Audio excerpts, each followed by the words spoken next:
So hey guys, I'm back. Uh, Again, I probably won't be out here too long. Uh, I only got a few more hours before the sun goes down, and it's finally getting a little cooler out here where I can sit and talk to you. Um,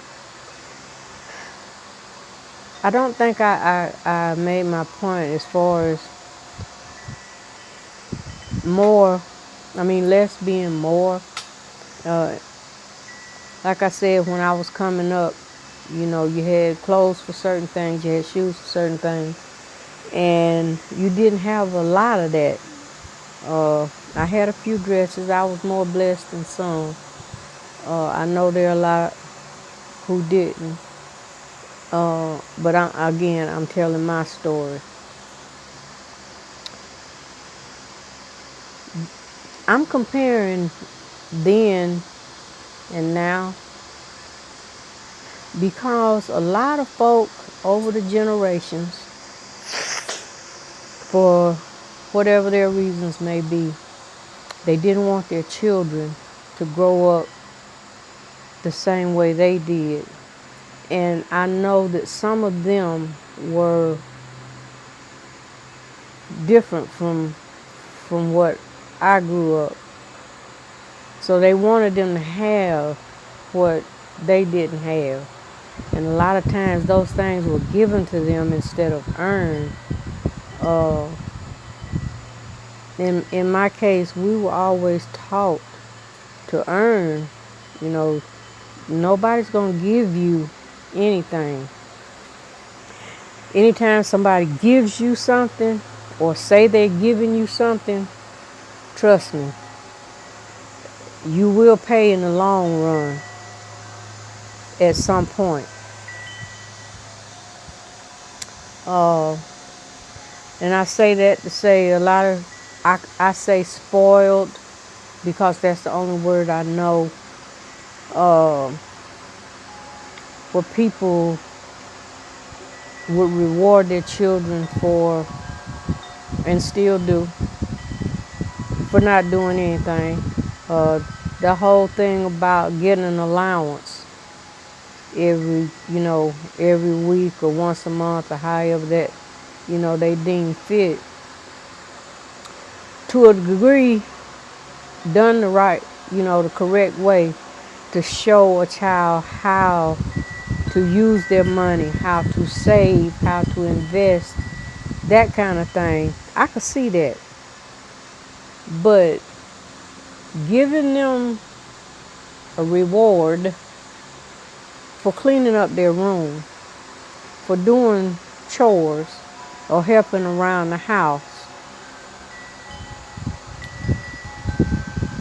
This is just me. And I know folk go, well, that's the old way. Yeah, it was. But you had pride in what you did. And we still got rewarded. We didn't get an allowance, but say back when, as far as bringing in or harvesting whatever had been planted, and it was so great because it's just the simple things that made us happy. In the morning, during the summer when it was time for canning or freezing and that kind of thing, my grandma would send us, because we had a whole field of melons, and all of us loved watermelon. We also had cantaloupe. So we would get 2 watermelons, go out there in the morning and pull 2, and put them in the refrigerator so they could be getting cold. So while we're out picking beans or picking corn, whatever our task was for that day, or shelling whatever we had picked, whatever it was. At the end of that, we got to cut the watermelon. And at that time, it would be just me and my 2 brothers and my grandparents. Because my grandfather couldn't see, he always got the heart of the watermelon. I'd be so pissed because everybody know that's the best part, right? And I don't know, uh, because he was the elder. It wasn't because he couldn't see, because you don't need your mouth to find the seeds. I mean, you don't need your eyes to find the seeds in your mouth. That's a whole nother something else. Uh, we would enjoy that watermelon, and we would sit and laugh and talk about, you know, just things. And we were allowed to be outside, even when we weren't doing chores and other things. We were allowed to be outside. We were able to get dirty, get dirt on your feet, and uh, you be out there sweating and running and playing. We made up games because there was no board games. There was no electronic anything. I played marbles with my brothers. They played jacks with me. There were things called, what was it? A racquetball. It had a little ball on the end. Paddle. You had a wooden paddle, and it had a piece of rubber attached to the ball in the racket, and you could play with that. And then you had things that clacked and made noise. And we found stuff to do. My brothers rode trees, and what that was, you take a young sapling, something that could be bent.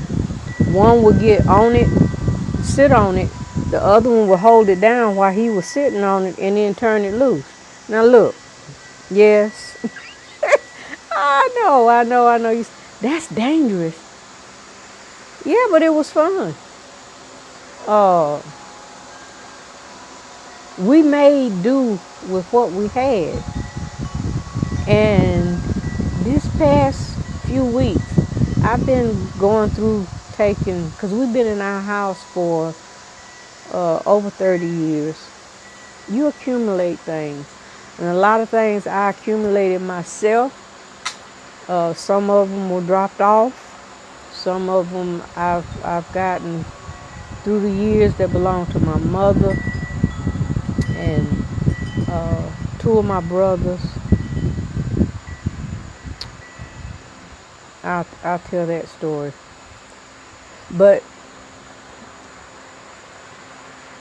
I got so much stuff. Nowadays you gotta have a pet. Well, for other people, because I don't really care that much about shoes.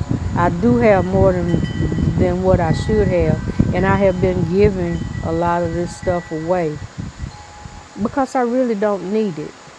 Uh, we've been taught you got to. I'm talking about women now.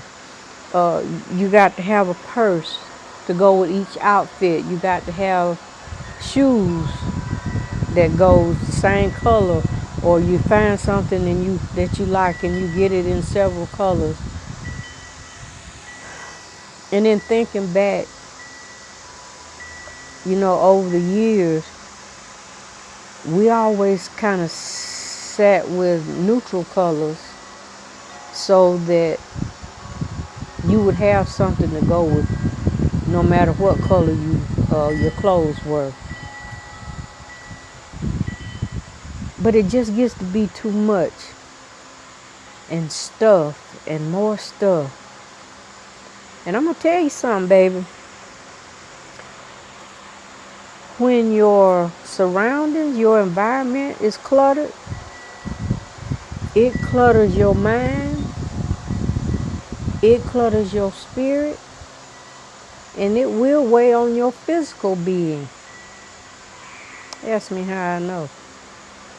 And I know some, man, that's just you. No, it's not. Because I know there's somebody else out there that may be feeling the same thing. They want to say certain things, but for whatever reason they can't. Uh,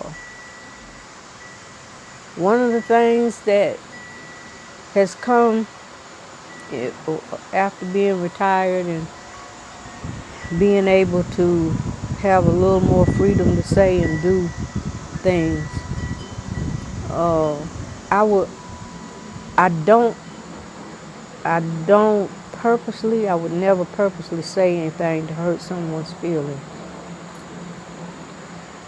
But now, if you ask me something and you want my opinion, then yes, I will give it to you. Uh, Sometimes I have been known to give my opinion, but I'm getting better at this. But give my opinion when it wasn't asked.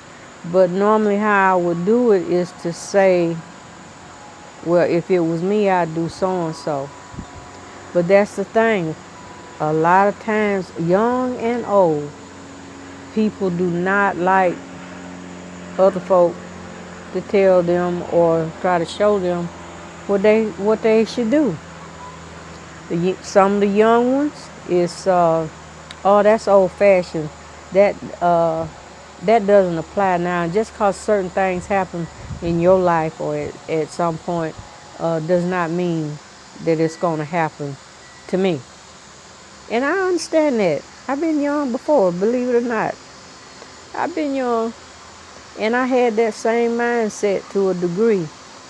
Just because it happened to you doesn't mean it happened to me. But over the years, I have learned that the stage may be different.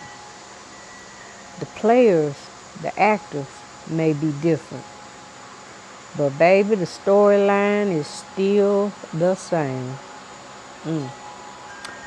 And then you got older people, whether they in my age group or right behind me or in front of me, who don't like change. They don't like to be, not say told what to do or told to do certain things, but their minds are not open to certain things. Now, I'm not saying you gotta get on the train with everything that comes through, but anybody, especially old people, if you think you know, or you at the stage where you think you know everything, I feel sorry for you. Because anybody who is not continuously learning or have their mind open to hear something different, you're going to wind up in a box. And somehow you going to get left behind. And that's just my opinion. And like everything else, go on now. Like everything else, you got to pick and choose. And I guess that's people having their own opinion, just like I have mine. But I try to listen, especially when it comes to the younger folk. I will ask questions. I'm not necessarily going to go along with it, but I know that everybody has to find their own way. But I also know that you cannot put yourself in a box. You will miss out on life holding on to things. You cannot receive if your fists are clenched, if your hands are closed, if your mind is closed. You got to open up. And I'm saying you. Y'all know what I mean. Like, again, this is my opinion. I had to learn to open my mind that maybe, just because something was done a certain way for generations, don't necessarily make it be correct. And it could have been correct for those people at that time, but it's not for me. Now, in my case, I was the first one in my family over the four generations who finished school. But now I got a GED because I quit school in the 11th grade. And I may get around to telling that story. But I was the first one to get a high school diploma in my family. And it was a big thing to them. Well, it was kind of big for me too, because it took me some places that I could not have gone without it. Because you got to have certain papers in this system to play the game. Okay? My mother was so proud because I had gone through a lot. And at this point, I won't say that I give gratitude. You know, I always say I give gratitude to all my ancestors. I give gratitude to the people who have come across my path in my life, whether they were good or bad, because the ones who were not for me, it showed me how not to act or how not to deal with. And then the ones who helped me, they taught me lessons that I could give to someone else. Because when things are given to you, it's not for you to hold. The good things that are given to you, it's not for you to hold. It's for us to give back.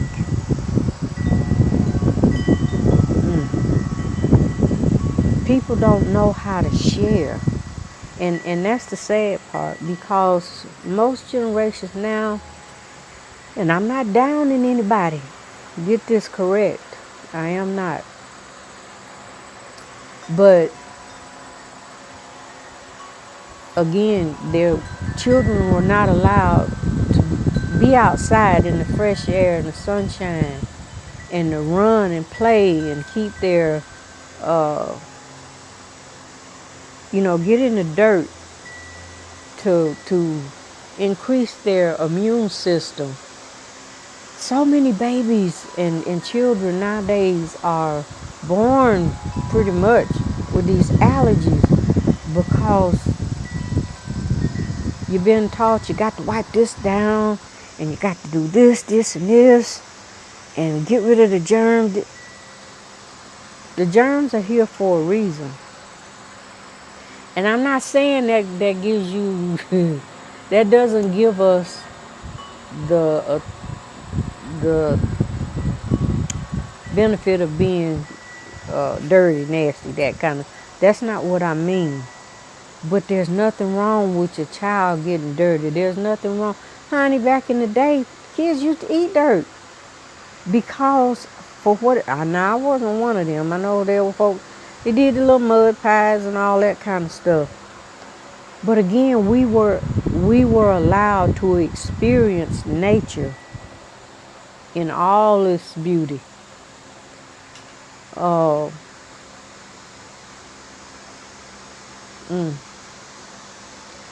We were allowed to be children.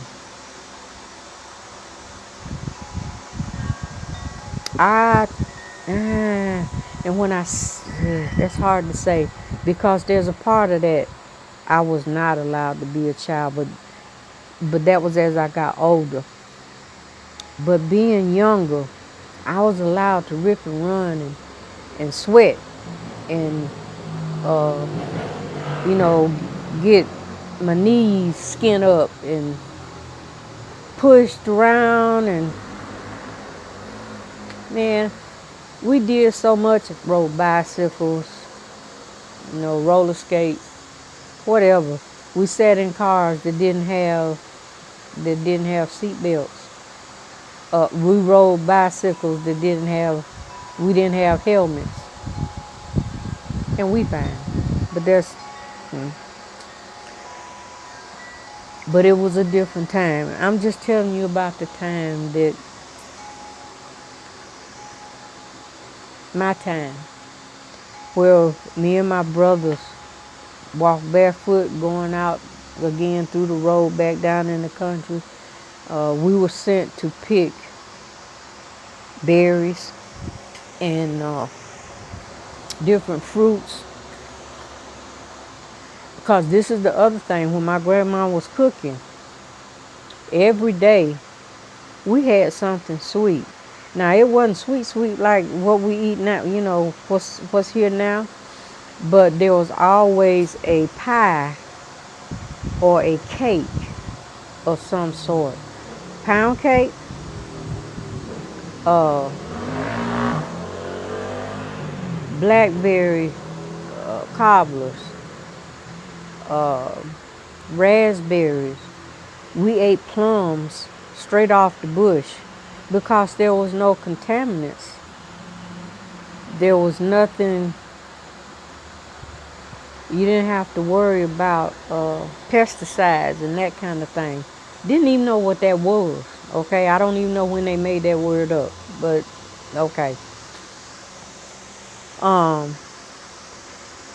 And again, say somebody who was less fortunate, although I didn't know anybody that was homeless back then, I don't.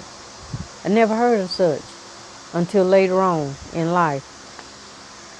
You didn't have to ask for stuff because if you could get to a country road, there was always some berries, plums, or something on a bush that could sustain you to your next meal. They have killed all of that. The vegetation on the sides of the roads, unless you are way out in the country where they haven't gotten to that part yet. But I've actually seen them spray the vegetation on the sides of the road so they can not have to mow it down, whatever. So in doing all that, the wild fruit trees that were growing, because things get pollinated, well they did, and all this stuff was growing out, and now you can't do that, and you can't trust it because you don't know what's been there before.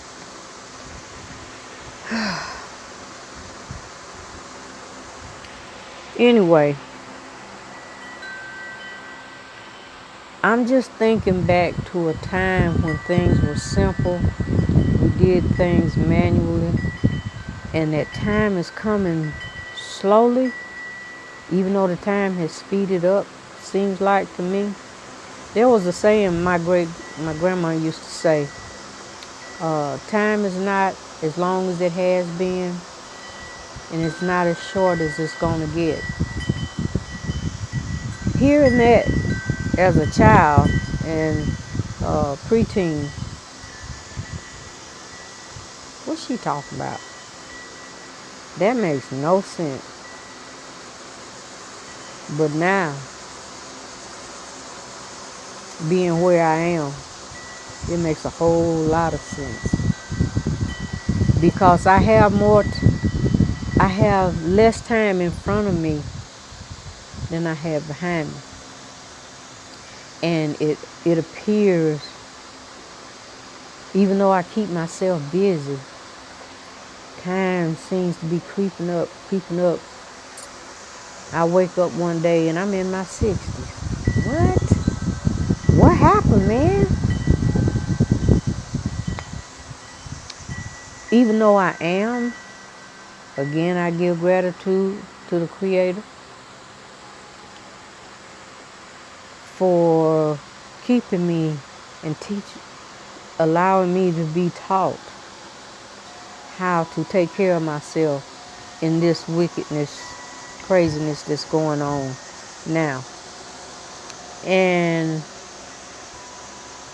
in talking to folks about the blood pressure and how to keep yourself with the foods that you eat. The way they playing with everything, it's kind of hard to tell folks. I can still tell you what you need to do, but you got to do extra work in order for it to happen, where it was a little bit easier back in the day. There's certain things I can't say on here because they will find a way to shut me down. And I don't need to be shut down now because I got things I want to say.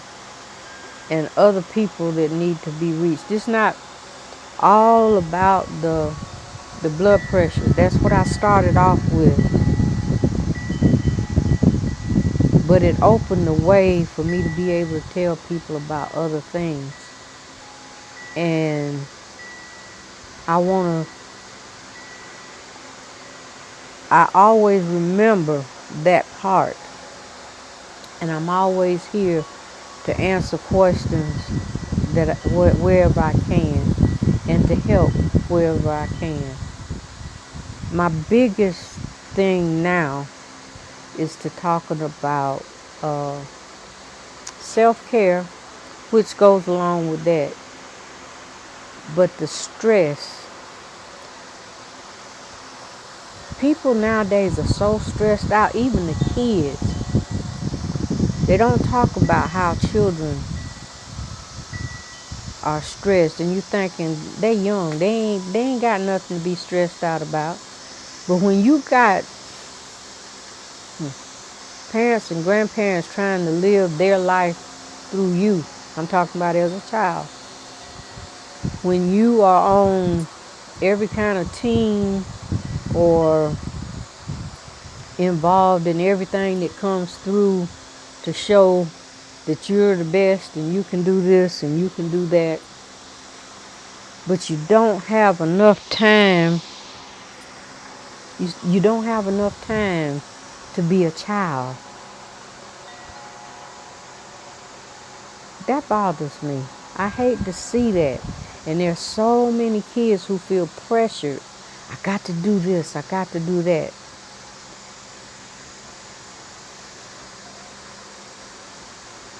I believe in allowing children to experience things. And if you're able to allow your children to do certain things, that's good.